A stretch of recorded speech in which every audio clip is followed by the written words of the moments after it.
여러분 안녕하세요. 일주일 동안 잘 지내셨습니까? 오늘 여러분들과 함께 살펴보고 싶은 말씀은 스가랴서입니다. 성경에 많은 책들이 그 쓰여진 배경을 알아야지 그 책을 잘 이해할 수가 있습니다. 그런데 특별히 이 스가랴서는 더욱더 그런 것 같아요. 그래서 오늘 이 시간에는 여러분들과 함께 스가랴서가 어떤 배경 가운데 쓰여졌고 어떤 목적으로 쓰여졌는지에 대해서 함께 살펴보고 싶습니다. 그리고 이 부분을 우리의 삶과 우리의 신앙에 적용을 할 수 있는 복된 시간이 되기를 간절히 바랍니다. 유대인들에게 있어서 역사적으로 절대 잊을 수 없는 중요한 큰 사건이 하나가 있습니다. 그것은 그들이 바벨론에게 멸망을 당하고 70년 동안 그 땅 바벨론에서 포로로 생활한 사건입니다. 70년이라고 하는 시간이 다 지날 때였습니다. 이 바벨론이라고 하는 나라는 멸망했어요. 페르시아라고 하는 나라가 힘이 강해져서 이 바벨론을 멸망시킨 거죠. 그러면서 이 페르시아의 첫 번째 왕이 있었는데요. 그 왕의 이름이 고레스입니다. 이 고레스 왕이 페르시아의 모든 지방에 한 가지 칙령을 내립니다. 그 칙령을 고레스 칙령이라고 하는데요. 유대인들에게 있어서 이 고레스의 칙령은 두 가지 큰 의미로 다가왔습니다. 첫 번째 의미가 너희들 유대인들 그러니까 예루살렘으로 돌아가도 된다라고 하는 그런 허락을 해주는 의미였습니다. 그리고 두 번째 의미는 예루살렘으로 돌아가는 것뿐만 아니라 그곳에서 너희들 하나님을 잘 섬길 수 있도록 성전을 지어도 된다라고 하는 허락의 의미를 가지고 있었어요. 그리고 고레스 왕은 유대인들에게 예루살렘으로 돌아가는 것 그리고 그곳에서 성전을 짓는 것을 크게 도움을 주겠다고 약속을 했습니다. 굉장히 기쁜 소식이죠. 그런데 많은 유대인들이 이 페르시아 땅에서 예루살렘으로 돌아가지 않았어요. 대부분의 사람들이 그곳에서 그냥 살았습니다. 왜냐고요? 한번 생각을 해보세요, 여러분들. 내가 태어난 곳이 이곳 페르시아고 자라온 곳이 이곳 페르시아고 내 삶이 너무나도 익숙하고 편리한 곳이에요. 이곳 페르시아가.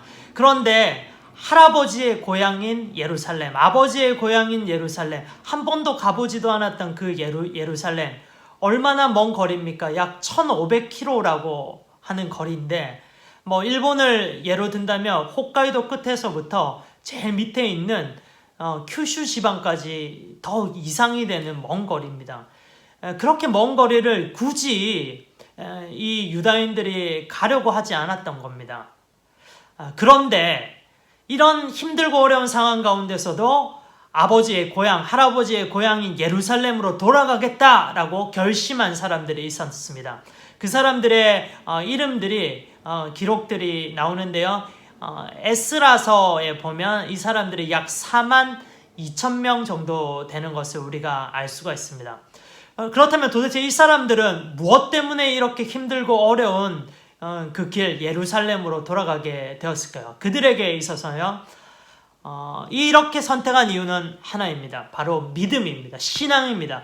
내 믿음 생활을 잘하고 싶다라고 하는 이 뜨거운 마음 하나 가지고 그들은 어려운 선택을 하게 된 거예요. 그들은 예루살렘으로 돌아가서 마음껏 내가 하나님 앞에 예배드리고 싶다.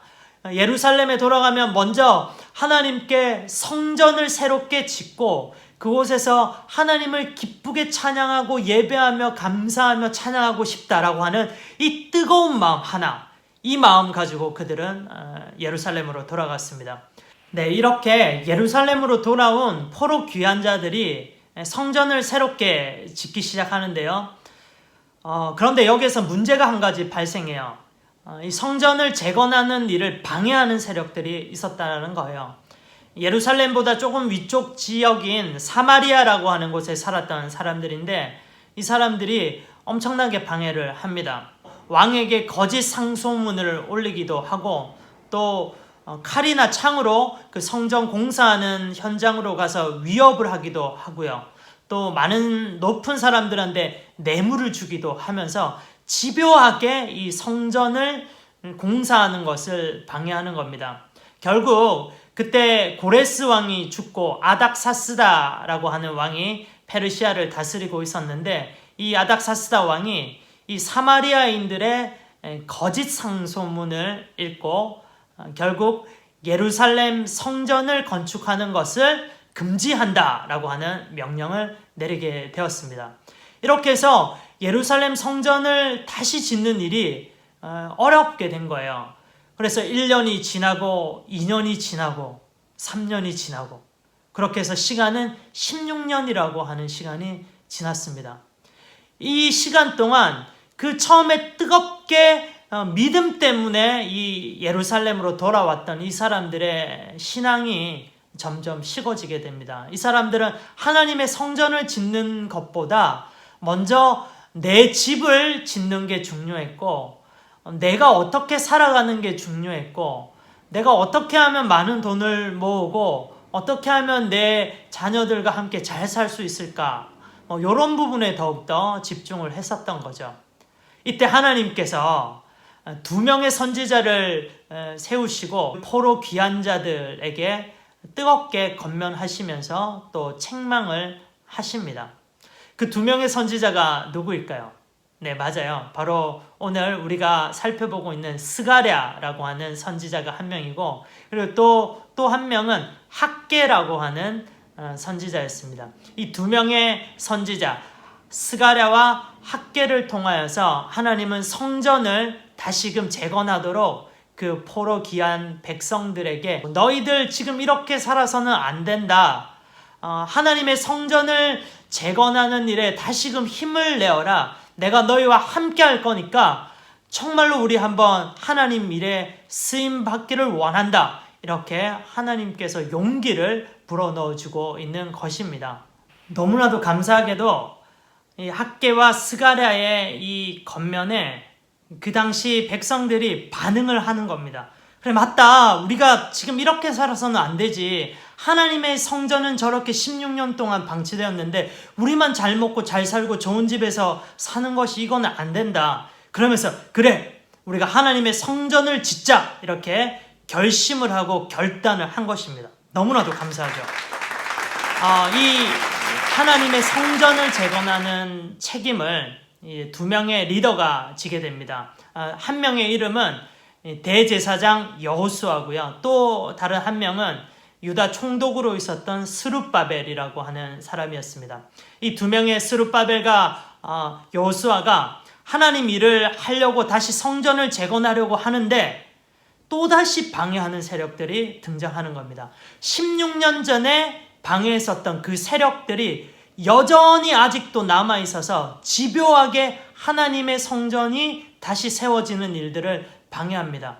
그들은 다시 무력으로 창과 또 칼로 그들을 성전하는 것을 방해하려고 하고요. 또 그 당시에 페르시아 왕에게 또다시 거짓으로 상소문을 올려서 이 성전 건축하는 것을 방해하려고 합니다.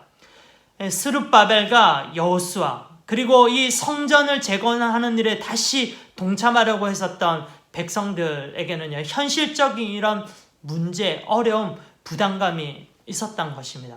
이때 하나님께서 오늘 스가랴서를 통해서, 스가랴 선지자를 통해서 이 백성들에게 다음과 같은 큰 위로의 말씀을 전해주십니다.